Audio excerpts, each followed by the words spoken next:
Veteran. My sister shouted in court, but when I slid a document onto the judge's bench, he said, "Bailiff, seal the doors. No one leaves." Dad looked away. Mom shook. My sister stood frozen. She's just homeless. You won't believe what happened when I came home. Can you imagine serving your country for 25 years, only to have your own sister call the cops on you before you even reached the front porch? I thought I was finally coming home, but what I found was a betrayal so deep, it felt like my entire history had been erased. I stepped out of that taxi, full uniform, duffel bag heavy in my hand, but my heart? It was even heavier with 25 years of unspoken goodbyes and silent battles. The late September air was cool and damp, clinging to my skin, smelling like wet leaves, just like I remembered.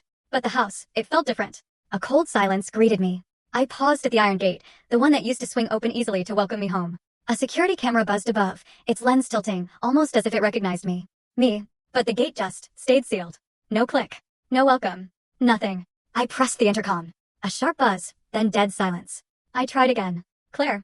My voice, rusty from years of disuse, cracked. "It's me." Then the front door opened. There she was, Claire. Tailored blazer, crisp slacks, looking every inch the gatekeeper of someone else's estate. She stood at the top of the stairs, her phone already pressed to her ear. "I'm calling the police," she said, her eyes narrowed to slits, like I was a complete stranger. "There's someone trying to enter the property. Claims to be family." Shock punched the air from my lungs. "Claire, what are you doing?" "This isn't your home anymore," she snapped, her voice colder than any winter I'd spent overseas. "You've been gone for decades, Naomi. Don't show up here dressed like that expecting something."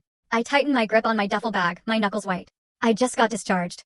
I thought. God, I thought I'd see Mom, maybe Dad. She scoffed, a truly cruel sound. "You should have thought of them before disappearing for 25 years. We moved on. You're not in the will. You're not even on the deed." Those words. They hit harder than any combat report I'd ever filed. Not in the will? Not on the deed? This was my home. "I grew up in this house," I said, my voice barely a whisper, thick with disbelief. I pointed to the sycamore that still scraped against the attic window. "That tree? I broke my arm climbing it. I bled into the carpet you probably replaced." Claire's jaw clenched. "You always made everything about you. You think a uniform earns you the right to just show up and expect a hero's welcome." Then, the blue lights. Agonizingly slow, a police cruiser turned onto the street, no siren, just those flashing lights painting everything in stark blues and reds. My gut twisted.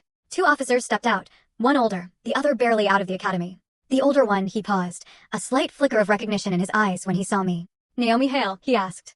"Ma'am, you just got out." "Pentagon Certified Lieutenant Colonel, Cyber Command." I swallowed hard. "This is my parents' house." The younger officer glanced at Claire, who was full story on the channel. Link below. Click now and watch what happened next.